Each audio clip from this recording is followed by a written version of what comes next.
30 years of rain on a 10,000-piece puzzle. I mean, that is exactly what the state of Nevada is dealing with right now. Oh, absolutely. It's a nightmare scenario. Right. Imagine you are trying to assemble this massive, complex picture, but like half the pieces have been sitting out in the Las Vegas desert sun since 1996. Just completely bleached out. Yeah, the cardboard is warped, a bunch of the edges are just chewed up and gone, and yet you have the state prosecutor stand up in a courtroom holding up this glossy box and telling the jury with, absolute certainty that they can still see exactly what the picture is supposed to be. It really is the ultimate cold case challenge. And honestly, it is a prosecutor's worst nightmare. Because when you are in that courtroom, you aren't just fighting Mr. Stant, the defense attorney. You are fighting the physical erosion of time itself. Time is the biggest enemy here. Exactly. I mean, human memory is terrifyingly fragile. Evidence logs from an era before, digital databases, they just vanish into the ether.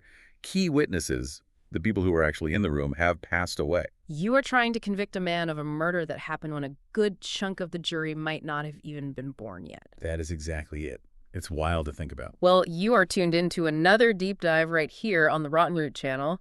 We are pulling you straight back into the gritty, high-stakes, just incredibly tense atmosphere of the Clark County Courthouse. Day 2 of the trial. Right. We are dissecting Day 2 of the state of Nevada versus Duane Keffe D. Davis murder trial, the trial they're officially calling Justice for Tupac, the evidence on trial.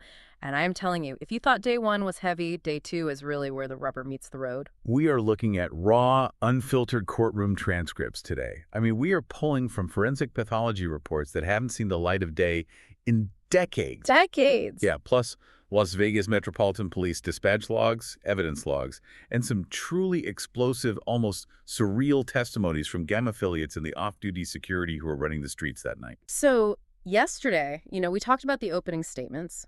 The state came out swinging, but the defense took a massive sledgehammer to the credibility of the 1996 police investigation. They really did. So the mission for Day 2 is simple. Can the state regain control of the narrative and build a timeline that doesn't leak like a sieve?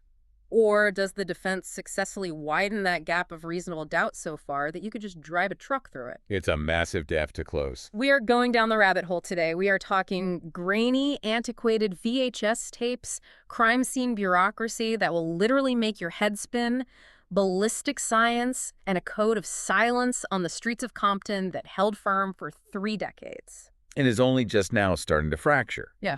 The state knows they are at a huge disadvantage of the time gap, so they have to anchor the jury to something physical right out of the gate. They need the catalyst. Right. The ground zero for why Tupac Shakur lost his life. They had to prove that this wasn't just some random drive-by. It was a targeted retaliatory strike. And to do that, they bring in Michael Ingram. Okay, let's unpack this. Ingram is an investigator for MGM Resorts surveillance. Now, to be clear to you listening, Ingram wasn't working in that specific surveillance team back in '96. No, he was brought in much later. Right, but the state needs him on the stand to legally authenticate the infamous VHS footage from that night. And before we even talk about the tape, we have to talk about the environment. You have to put yourself in Las Vegas on September 7th, 1996. It's Mike Tyson versus Bruce Seldon at the MGM Grand Garden Arena. Man, that is wild to even think about. If you have never been to Vegas on a massive heavyweight championship fight night, especially in the 90s, it's a totally different world. You cannot comprehend the energy. It is an absolute powder keg. The casino is packed way beyond capacity. You've got wall-to-wall people. You've got A-list celebrities, high rollers dripping in jewelry, tourists who have been drinking since 10 a.m., and some extremely heavy, dangerous street elements all mashed together under those low casino ceilings. The air is thick with cigar smoke and adrenaline. And Tyson knocks Seldon out in the first round. The fight is over in less than 2 minutes. Which is a crucial detail for the timeline.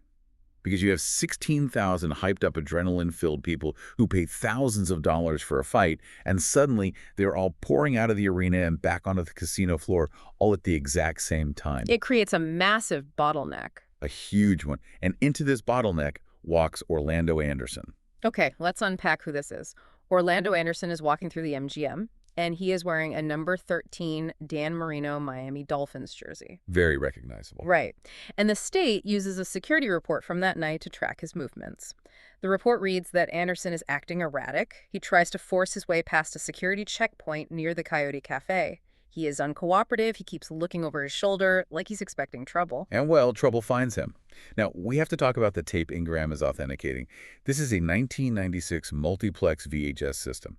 People today are used to crisp, continuous 4K digital feeds from every single angle. This is definitely not that.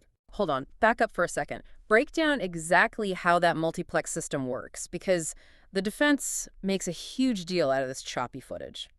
Why doesn't the video just show a smooth recording of the fight? Because of the limitations of analog technology back then. The MGM had dozens, maybe hundreds of cameras on the floor, but they weren't recording to individual hard drives like today. Right. They were feeding into a central bank of VCRs.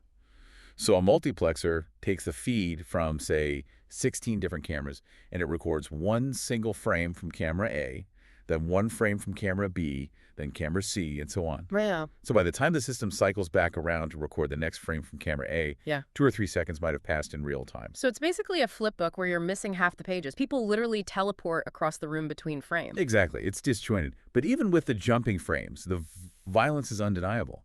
The tape shows this massive group of men, maybe 20 deep, rushing through the promenade. A total mob. Yeah. 5 or 6 of them break away, catch up to Anderson right in the elevator core, grab him, and just start wailing on him. They knock him to the ground, kicking and stomping him. And we all know exactly who is leading that charge. The video clearly shows Suge Knight and Tupac right in the middle of the melee. Tupac is visibly throwing punches. No denying it. The state uses this footage to map the escape route for the jury. So the altercation spills from the elevator core out onto the main casino floor, literally knocking over tourists, blowing past the casino cage, and straight out the Lion entrance onto Las Vegas Boulevard. It is a blitz. It happens in seconds, and then they are gone into the Vegas night. But here is where the state's narrative hits its first major snag, and where the defense starts to earn their paycheck. The state calls LVMPD Sergeant Kenneth Rios to the stand. Right. In 1996, Rios was a patrol officer working uniform detail right there at the MGM. He is the guy who responds to the elevator core. He's the one who interacts directly with Orlando Anderson while Anderson is still dusting himself off from the beating. And Rios asks the standard questions, right? He's like, hey, man, you just got jumped by half a dozen guys. Do you need an ambulance? Do you need paramedics? Anderson says no. Typical street code. Yeah. Okay, do you want to file a police report? Do you want to press charges? Anderson looks him in the eye and says no. No victim, no crime. It is the ultimate intersection of the street code of silence and standard police bureaucracy. Right. Anderson knows exactly who hit him, but he is not going to let the police handle his business. He walks away. Wait, look at how the defense handled this. Mr. Stant, Keefe D's attorney, gets up for cross-examination, and he doesn't attack the video. He attacks the paperwork. Which is brilliant. He hones in on the fact that Officer Rios didn't actually write his police report about the MGM assault right then and there. Rios only wrote it at the end of his shift after he heard over the police radio that Tupac Shakur had been shot at the intersection of Flamingo and Koval. So I have to ask, if you were looking at standard law enforcement practice in the 1990s, is relying on a late report written only after a high-profile celebrity gets shot a standard thing? Or is that a massive flashing red flag? Well, Stant wants the jury to see it as a massive red flag. He cross-examines Rios aggressively on this point. He is essentially asking, Officer, did you write this report based on your pure, untainted memory of what happened? Or did you write this report backwards? Oh, man. Did you hear that Tupac was shot, realize he was the guy in the casino brawl, and then retroactively build a narrative in your report to fit the murder? He is accusing him of confirmation bias on paper. Precisely.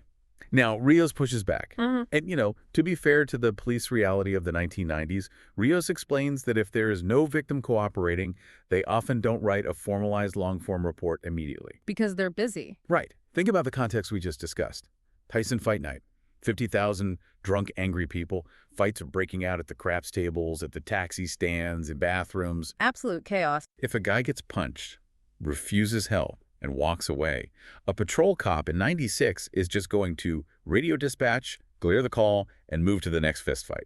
They were swamped. It's like triage in a war zone. You don't write a novel about the guy with the scraped knee when there are people actively bleeding out in the next room. Exactly. But Stant presses him hard.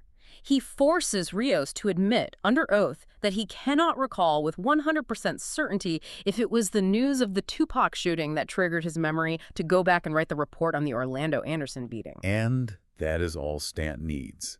He is planting a seed for the jury right out of the gate on day 2. He is establishing a theme. The police work from 1996 was sloppy. It was reactive, not proactive. And more importantly, it was narrative-driven, not evidence-driven. He wants the jury to think the cops didn't care about the guy in the Dan Reno jersey until they needed a suspect for a high-profile murder, and then they bent the paperwork to make it fit. If Stant can prove that the foundational paperwork of the investigation is flawed, the whole house of cards starts to wobble. And this theme of delayed reports and questionable record-keeping carries right over into the forensics. Which brings us to the medical evidence. The state calls Dr. Lisa Gavin to the stand. She is a highly credentialed forensic pathologist and medical examiner for Clark County. But there's a catch. A massive caveat here, and it is a recurring nightmare for prosecutors in cold cases. Dr. Gavin did not perform Tupac's autopsy. The original medical examiner, Dr. Jordan, has passed away. So you have Dr. Gavin stepping into the courtroom 30 years later, tasked with reviewing the notes, the dictated tapes, the diagrams, and the photos of a dead doctor. It's incredibly tough. It's like asking a mechanic to tell you why a car crashed 30 years ago by only looking at the previous mechanic's handwritten receipt. It is incredibly difficult. But Dr. Gavin is a professional, and she paints a devastatingly clinical, gruesome picture of those final days. And I think this is something the public often forgets. Tupac didn't die immediately at the intersection. He lived for 6 days at University Medical Center. Right. The jury has shown these autopsy photos, and you have to imagine the shock in that courtroom. I mean, the cultural memory of Tupac is this lean, hypermuscular, larger-than-life icon with the Thug Life tattoo on his stomach. Right. But the photos Dr. Gavin is walking them through show a body that is heavily, heavily bloated. Unrecognizably so. Dr. Gavin explains the physiology behind this to the jury, and it is crucial to understanding the trauma. When a body undergoes massive ballistic trauma and then undergoes massive medical intervention, the physiological response is extreme. His body was fighting a war. Literally. Tupac was on life support. Doctors were desperately pumping him full of liters of 5E fluids, blood transfusions, and plasma to keep his blood pressure up. But his circulatory system was shredded by the bullets, right? Exactly. His vascular system was compromised, so those fluids couldn't circulate properly. It leads to a phenomenon called third space. Third space. Yeah, the fluid literally leaks out of the blood vessels and seeps into the surrounding tissues, the muscles, the skin. That is what causes the extreme bloating and swelling seen in the autopsy photos. His body was desperately trying to survive, and the medical interventions, while necessary, fundamentally altered the physical state of the evidence. It is catastrophic trauma. And Dr. Gavin maps the bullet trajectories for the jury, and, hearing her describe the mechanics of the gunfire really highlights the sheer, overwhelming violence of that moment at Flamingo and Koval. It's chilling. According to her review of Dr. Jordan's 1996 notes, we're looking at 4 distinct strikes. Let's break those down. Bullet number 1 is the fatal shot. It entered his right chest, just below the armpit. It tore horizontally across his chest cavity, completely devastating and collapsing his right lung. The trauma was so severe that surgeons actually had to remove the right lobe of his lung during those 6 days in the hospital, just to try and stop the internal bleeding. That bullet finally came to rest in the sternal notch, which is that little dip right where your collarbones meet at the base of your throat. That and the blood loss. Dr. Gavin noted that during the autopsy, 2 liters of blood were drained from his chest cavity alone. 2 liters. The human body only holds about 5 liters total. That is a massive hemorrhage. Unsurvivable, ultimately. Bullet number 2 entered his right thigh, but because he was sitting down in the passenger seat of the BMW, the trajectory went upward, tearing into his pelvic region and his lower abdomen, severely damaging his intestines. A portion of his bowel had to be surgically resected. Bullet number 3 was a grazing wound on his right flank. Ballistically, this was likely a spent projectile that punched through the door of the BMW, lost most of its kinetic energy, and essentially just gouged the side of his skin. Like a ricochet or a slowed down round.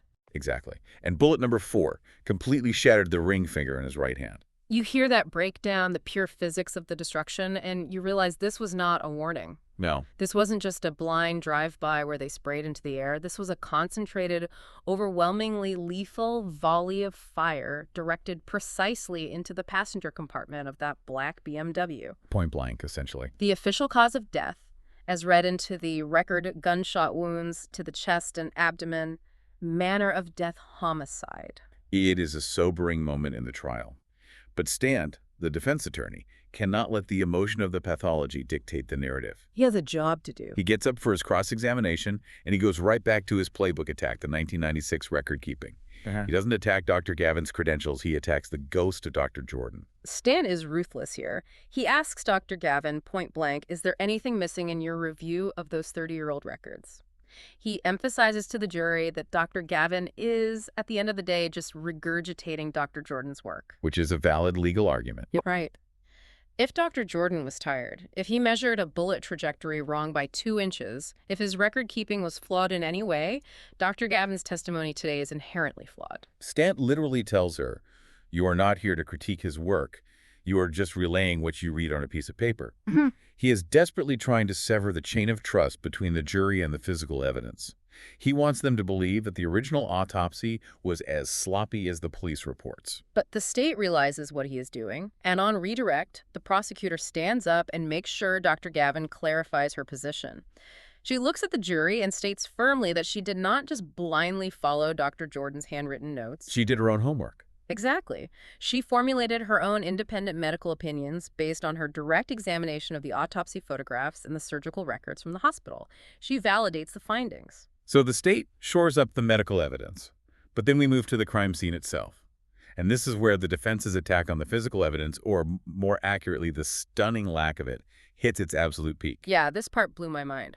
The state calls Dean O'Kelly to the stand. In 1996, O'Kelly was a gang detective for the Las Vegas Metropolitan Police Department. He was part of a specialized enforcement team that was out patrolling the streets that night because, again, it's a Tyson fight night. High alert. The gang units know the heavy hitters are in town. O'Kelly testifies that he hears the code red come over the radio, shots fired, multiple victims down. He flips his sirens on and rushes to the intersection of Flamingo and Koval. O'Kelly is one of the first detectives on the scene. He arrives and describes it as chaotic. Vegas patrol cops are trying to block off the road. It's a mess. Total mess. O'Kelly actually uses the headlights of his police van to illuminate the asphalt. And he sees the glint of brass. He starts grabbing orange traffic cones out of the back of his van and placing them over the shell casings to protect them from being kicked or run over by the chaotic traffic. And what exactly do they find under those cones? The crime scene technicians document 7 Winchester Smith & Wesson .40 caliber shell casings and 1 copper bullet fragment, all scattered in the eastbound traffic lanes of Flamingo Boulevard. Right. In fact, one of the brass casings is completely flattened, pancaked into the asphalt, because a car had already run it over before the police could lock down the intersection. Now, O'Kelly is a ballistics guy. He notes a very specific, incredibly important microscopic detail on the stand. He tells the jury that when he looked at the primer impact on those casings, he knew exactly what kind of gun they were looking for. Okay, I want to pause here because this is fascinating. Explain the mechanics of this to the listener. What is a primer impact, and how does it tell a detective what gun was used? Sure. Every bullet casing has a small circular cap at the base called a primer. Inside the gun, when you pull the trigger, a metal firing pin snaps forward and strikes that primer. Like a hammer hitting a nail. Yes, exactly. The impact ignites the spark, which ignites the gunpowder, which creates the explosion that pushes the bullet down the barrel. Now, the firing pin on a standard handgun, like a Beretta or a 1911, is shaped like a tiny cylinder. It leaves a little circular dent in the primer. Like a microscopic belly button on the bottom of the casing? Great analogy. Yeah. But O'Kelly testifies that the impact shape on these .40 caliber casings was not round. It was rectangular. Oh, wow. And in the world of ballistics, a rectangular, chisel-shaped firing pin stamp is the undeniable signature of a Glock semi-automatic pistol. The mechanics of a Glock striker-fire system leave that specific rectangular stamp. So O'Kelly knows, without a shadow of a doubt, that the murder weapon is a Glock Model 22 .40 caliber pistol. Man, that is wild. They have the casings, they have the exact ballistics, they know the precise make, model, and caliber of the murder weapon. But wait. Look at how Stant handles this on cross-examination. Stant stands up, and he forces Detective O'Kelly to admit to a staggering, almost unbelievable void in the state's case. Stant asks, Detective, out of all those casings you found on the street, how many usable fingerprints did the lab pull off the brass? And O'Kelly answers, 0. How much trace DNA was found linking my client Keffe D to those casings? 0. And the murder weapon itself, detective, the Glock 40 that you so expertly identified, where is it? Can you show it to the jury today? It has never been recovered, not in 30 years. It's like having the shadow of the murder weapon, but you don't have the weapon itself. And you certainly don't have Keffe D's fingerprints anywhere near the intersection of Flamingo and Koval. Stan highlights this void beautifully. He paints a picture for the jury.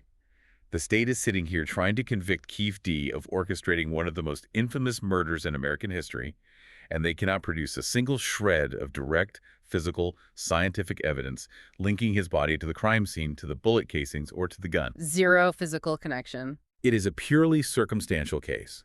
But Stant doesn't stop there. Having destroyed the physical evidence, he turns his sights back to the 1996 police bureaucracy, and he goes after O'Kelly's own report-writing habits. Oh man, he eviscerates him on this. It was almost uncomfortable to listen to. Stamp pulls up O'Kelly's file and forces him to admit that back in the 90s, O'Kelly would sometimes wait 2 years to finish writing a formal officer's report. 2 years. How does that even happen? O'Kelly tries to defend it, explaining the system they used. He said detectives would fill out what was called a case management form. It was essentially a placeholder, a quick summary of the bare facts. A sticky note, basically. Pretty much. Then the detective would just rely on their own memory and field notes, waiting until they actually had a suspect in custody or until they were subpoenaed to a grand jury to finally sit down at a typewriter and hash out the formal, detailed report. O'Kelly even admitted that sometimes, if a case went cold, he would leave it open, hand the file off to another detective, and never finish the paperwork. You are taking a snapshot of a moving train, but the camera shutter takes 2 years to close.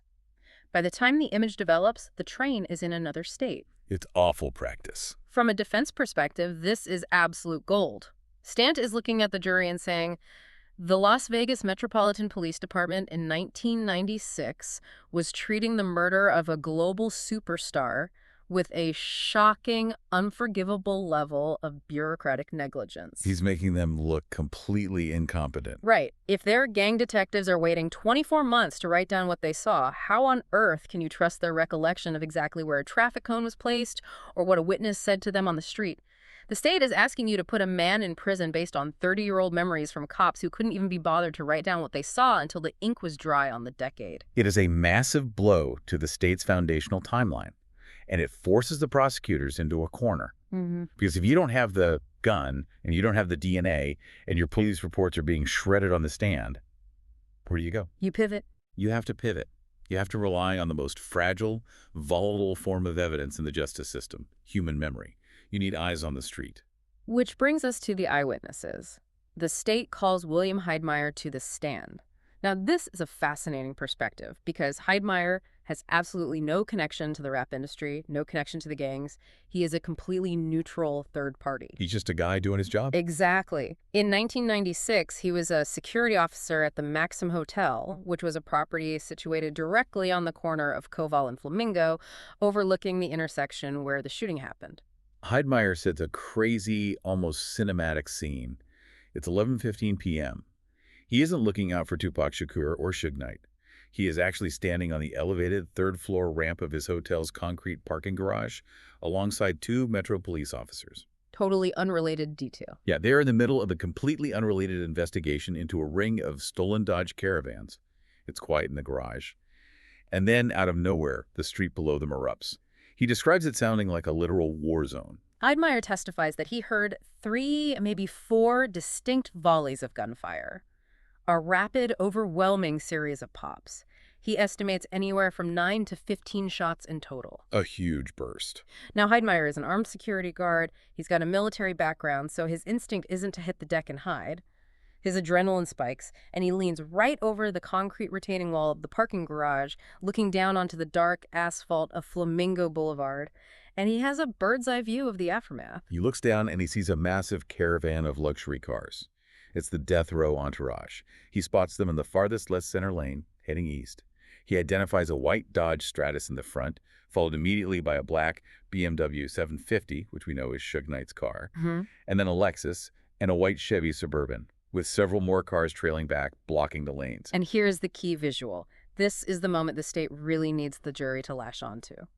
Looking over that third-floor wall, looking down through the ambient neon glow of the Vegas Strip, Heidmeyer spots an individual standing outside the vehicles right in the middle of the traffic lanes. Right out in the open. He describes seeing a young black male. He says the man is well-dressed, wearing a bright white three-quarter sleeve shirt, dark pants, and a black dress vest. And in his right hand, down by his side, he is holding a large, semi-automatic pistol. He testifies that the man wasn't pointing the gun at that moment. He was just holding it. And then Heidmeyer watches this entire caravan of cars, maybe 10 vehicles deep, suddenly accelerate and execute a massive, chaotic, illegal U-turn right across the median of Flamingo Boulevard. Burning rubber. Just burning rubber to head back west toward Las Vegas Boulevard, toward the hospital. The two Metro police officers who were with Heidmeyer on the ramp immediately sprint to their patrol car, hit the sirens, and give chase. Okay, let's unpack this from a psychological and legal perspective, because as a listener, if you are a juror sitting in that box, how much weight do you actually give to this testimony? Put yourself in his shoes. You are in a cold, concrete parking garage looking for stolen minivans. Suddenly, 15 gunshots ring out from a high-caliber weapon. Your heart rate explodes. Your brain is flooded with cortisol and adrenaline.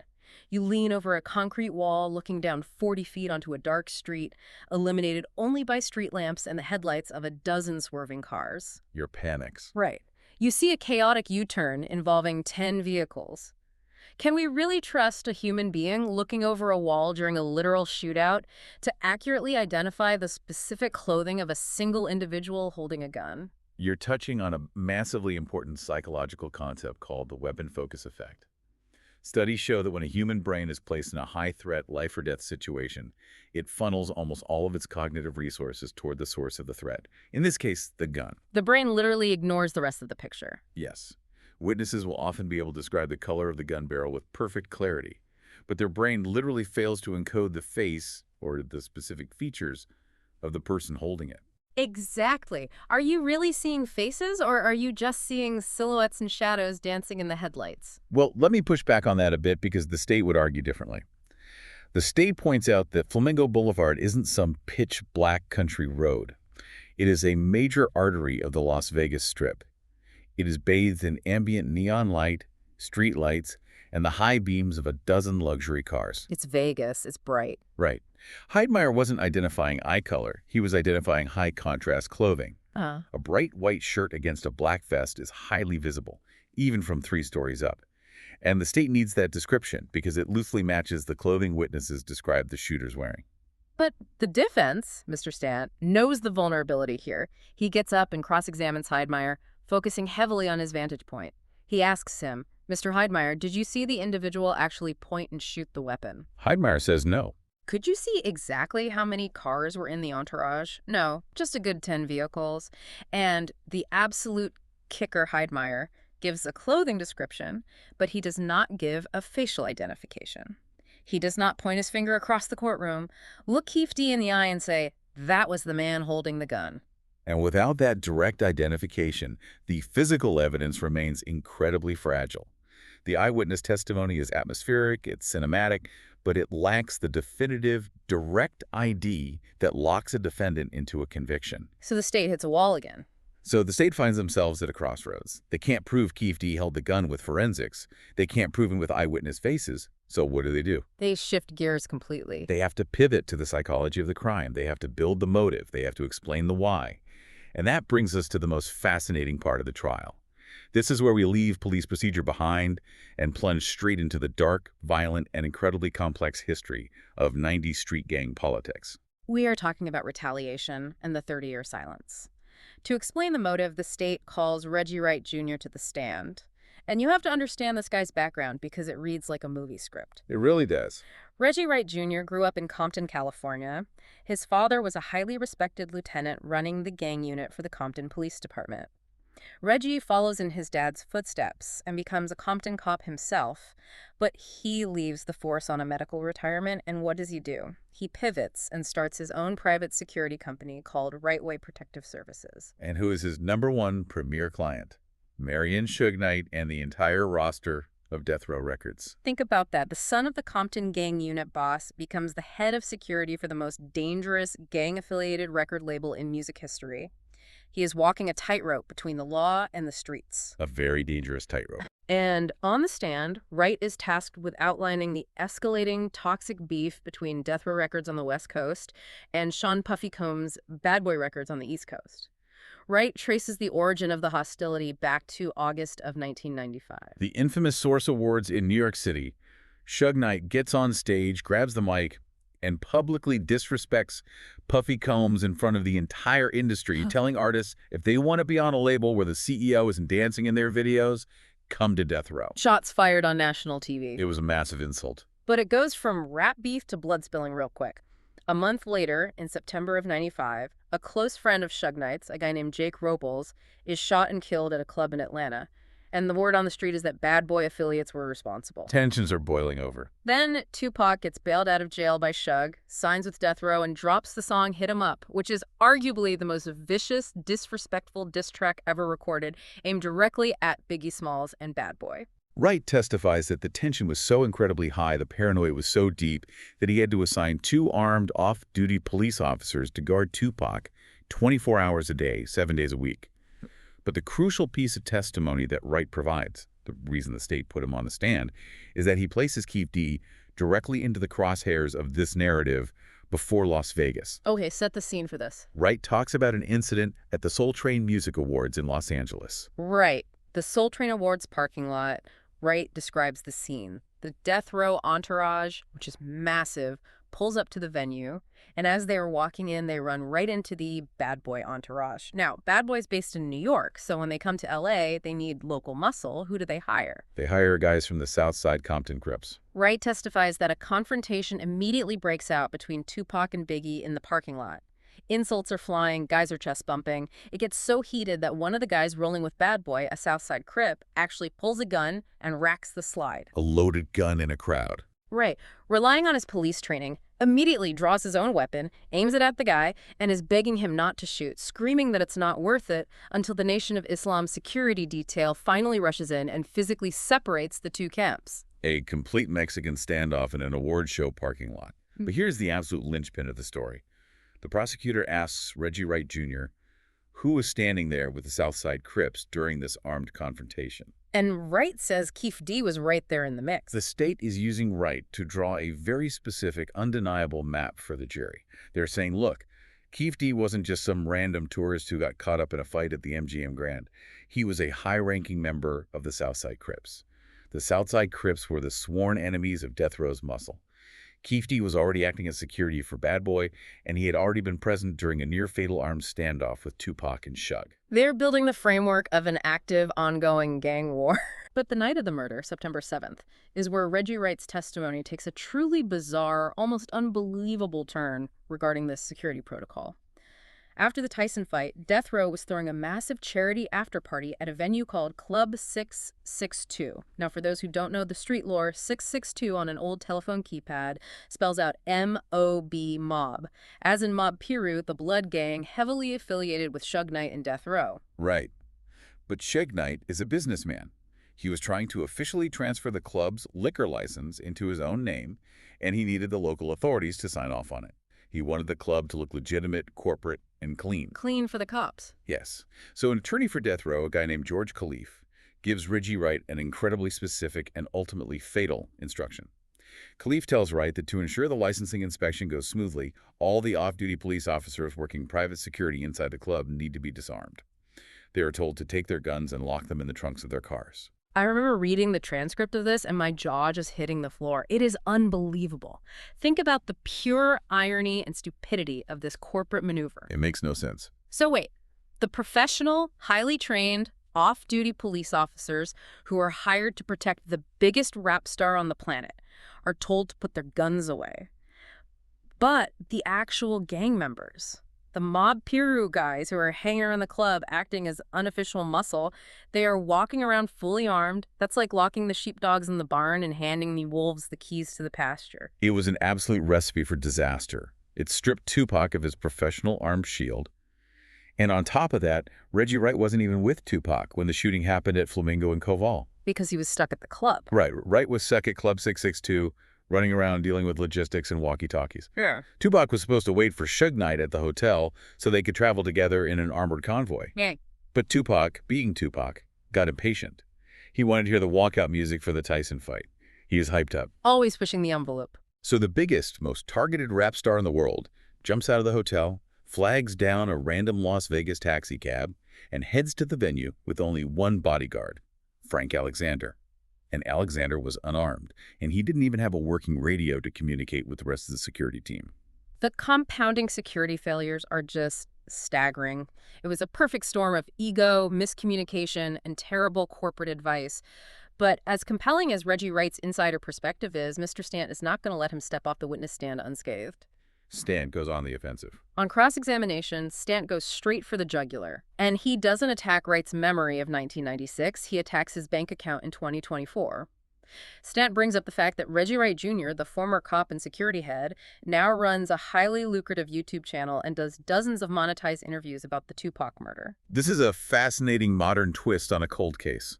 Stant stands in front of the jury and reads a transcript of a recorded conversation where Wright is openly bragging about his podcasting income. Which is substantial. Very. Wright is quoted talking about making $2,500 to $3,000 per appearance on other shows, and talking about how his own YouTube channel can pull in 10 grand off 1 million views just by rehashing the drama of the 90s hip-hop wars. Stant is painting him as an absolute grifter. He's looking at the jury and saying, ladies and gentlemen, this guy isn't a concerned citizen seeking justice. He isn't an objective witness. He is an opportunistic podcaster who has spent 20 years monetizing a tragedy. He sells subscriptions based on the blood of Tupac Shakur. He's destroying his character. How can you possibly trust his testimony about my client, Keffe D, when he literally profits from keeping the drama of this 30-year-old murderer alive for his YouTube algorithm? It is a devastating, incredibly effective blow to Wright's objectivity. It forces the jury to question if Wright is telling the truth or if he is just reciting the script he's polished over 100 podcast interviews. And that brutal cross-examination leads perfectly into the final and arguably most intense witness of the day. A man who represents the raw, unfiltered, terrifying reality of that era. The state calls James McDonald, better known on the streets as Mob James. Mob James is a towering figure in the street lore of this case. He was a prominent, highly respected, heavy-hitting member of Mob Piru, the exact blood gang affiliated with Death Row. It was the real deal. He was the guy running the unofficial street security at the door of Club 662 that night. And his testimony on day 2 is a masterclass in the psychological complexities of the street code of silence. The state puts Mob James on the stand for one reason. They need him to explain the massive violent retaliation that exploded after Orlando Anderson was beaten at the MGM and after Tupac was shot at the intersection. They need to show the aftermath. They need the jury to understand that this wasn't an isolated incident. It was the spark that ignited a war.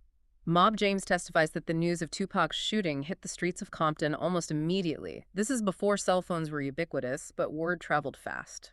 Very fast. He said guys in Vegas got on their pagers, made calls from payphones, and the entire Mob Piru set got in their cars and drove straight back down the I-15 to California. He looks at the jury and says, the streets went on fire. It was a full-blown, bloody gang war between Mob Piru and the Southside Crips. Drive-bys, shootings, bodies dropping for weeks. But the tension in the courtroom skyrockets when the state, and later the defense, try to press Mob James for specific details. They ask him for names. Who shot who?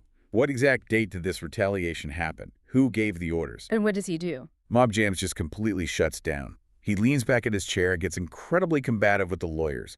He flat out tells the judge in the courtroom, I told every attorney in here before I sat down, you better treat me as a hostile witness. The disrespect for the legal process was palpable, and it was genuine. He refuses to give names. He literally looks the defense attorney, Mr. Stant, dead in the eye and says, I don't want to send him to prison, referring directly to Keffe D sitting at the defense table. That's a huge statement. Now remember, Mob James and Keffe D are from rival gangs. They are blood enemies in the context of the street war.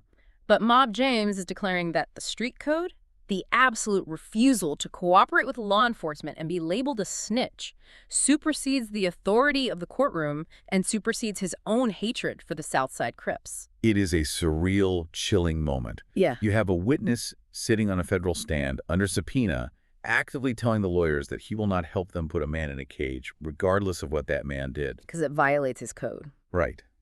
But even though he refuses to name Keffe D as the shooter, Mob James gives the jury a terrifying, crystal-clear glimpse into the mentality of that life.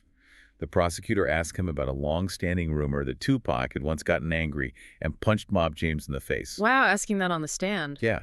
The prosecutor asked, "What would you have done if he hit you?"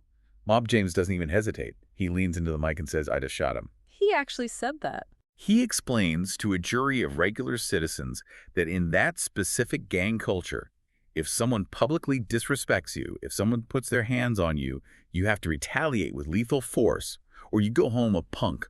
You lose all your respect, your power, and your standing in the neighborhood. Which, ironically, perfectly validates the state's entire theory of the murder.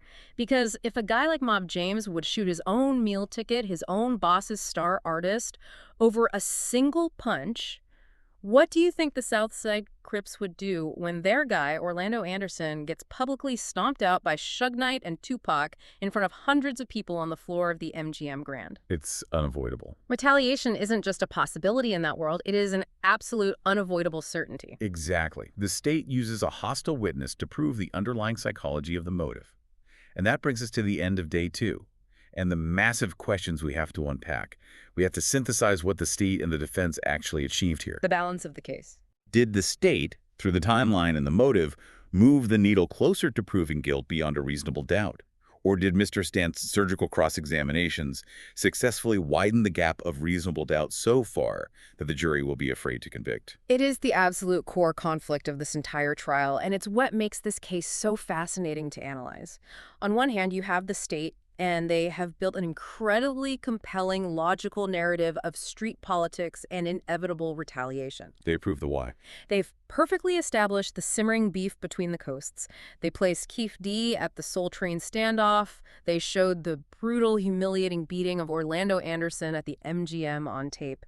And they used Mob James to prove that in 1996 Compton, public humiliation required a lethal response. The motive is crystal clear. The why makes perfect sense. But the defense has exposed a terrifying void of physical evidence.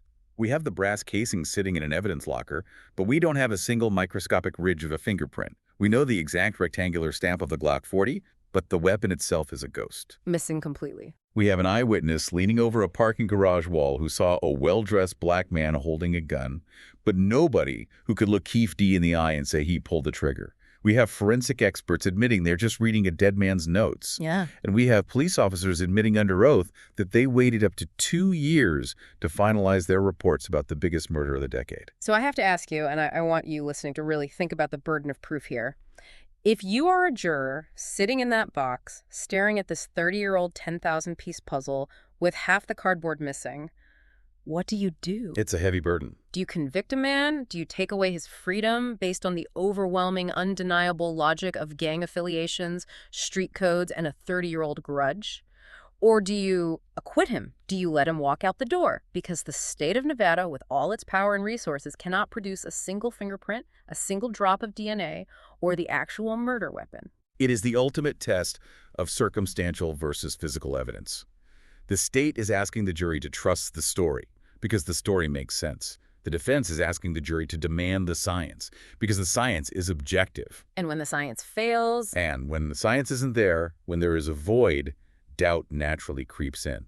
And in a criminal trial, doubt is the most powerful weapon in the room. And a reasonable doubt is all Keffe D needs to walk out of that courthouse a free man. We are going to wrap up this deep dive for today. But the findings from day 2 are incredibly heavy. We've seen how the street's code of silence held firm for 3 decades, literally burying the truth in the Vegas desert. But the cracks are showing. But with players like Reggie Wright Jr. and Mob James finally taking the stand, forced out into the light under subpoena, you really have to wonder, what other secrets about the 1990s hip-hop wars are still buried out there?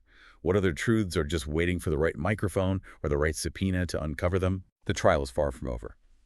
The state still has witnesses to call, and the puzzle is still missing its most critical pieces. You're absolutely going to want to stick around for this. The drama is only going to escalate. Stay tuned for our deep dive into day 3 of the trial, right here on the Rotten Root channel. Because right now, the state might be holding up the box and telling you what the picture is supposed to be, but the defense is making sure the jury sees every single piece that's missing. Keep your eyes open, and we will catch you on the next deep dive.